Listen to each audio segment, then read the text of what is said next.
Fifth presentation on my list is on EE, Energy, Economy, Environment, the case for BigDataFarns relocation in outer space, by the Observer for Space Renaissance International. You have the floor. Thank you very much, Honorable Chair, Madam, and distinguished delegates. Can the presentation start?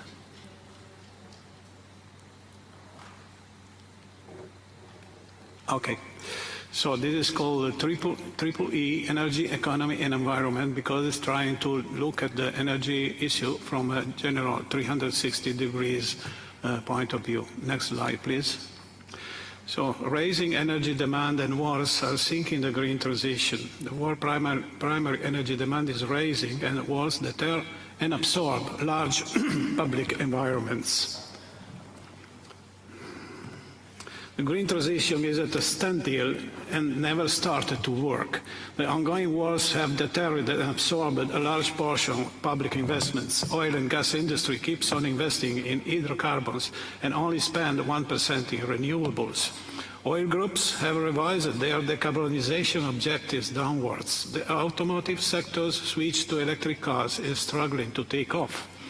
The equivalent CO2 emissions have actually increased profoundly and very rapidly.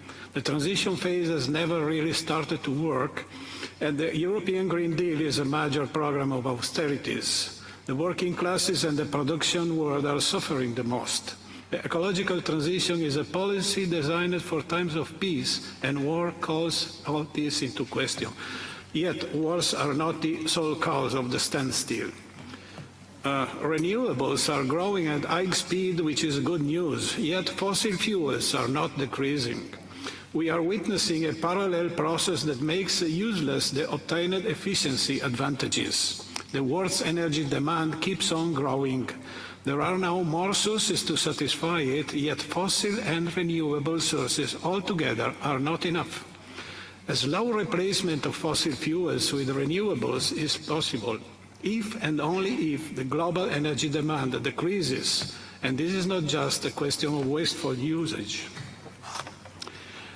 To run artificial intelligence, e-money, and other emerging technologies, supercomputers and big data servers are sucking up ever-increasing quantities of energy. Storage is mandatory to manage non-programmable power sources like solar and wind. Extracting and processing the requirement minerals and rare earth, cobalt and other elements also require a huge amount of energy. Such processes often take place in countries that still produce power by burning coal. Thus, the amount of CO2 emitted to the atmosphere is actually increasing despite the decarbonization policies. The energy transition, the way it is being done, is actually backfiring. Computational power for sustaining artificial intelligence rise is doubling every 100 days. A per 10 improvement in AI efficiency requires computational power demand up 10,000 times. Energy required to run AI annual growth rate is 26 to 36%. By 2028, AI could be using more power than Iceland used in 2021. All AI life cycle impacts environment. So the big data farms cause unbearable increases in energy bills in the surrounding areas.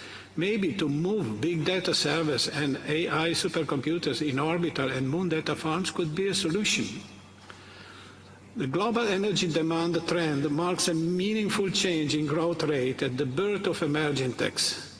The second table shows the percentage impact of emerging techs on the global demand of energy. The benefits of electronic society will become more and more expensive privilege reserved to the wealthier classes. Private transportation will be reserved for the affluent. The lower classes will be educated for collective mobility and to accept the authorities' ability to deem what is truly necessary and what will be defined as superfluous. Next slide, please. There is an alternative to this inescapable and narrow path. The outlook fully changes through the innovative perspective of civilian space development, expanding civilization into outer space. Progressively moving industrial development into the geolunar space will halve the growing demand for energy on Earth, and it will relieve Earth's environment, acting as an authentic green transition. Such a solution can be optimal for both true progressist people interested in social growth for all and for true libertarian people interested in freedom and the real free market. These two positions, both sharing humanist ideals of progress, can work together. Energy is the very keynote of the current break-even of human history. The demand and the use of energy affect all aspects: economy, environment, social conditions, lifestyle, and evolution. If we remain closed within Earth's boundary, our civilization will be forced to hard restrictions. That will determine a step backward in the Kardashev roadmap of anthropological elevation. An example: the World Wide Web is perhaps the greatest anthropological achievement of the last 100 years. If we remain closed within Earth's boundary, our civilization will be forced to renounce to it, or to a hard restriction of its use to few privileged people. Normal Earth citizens might be requested to stop even communicating for the sake of energy saving.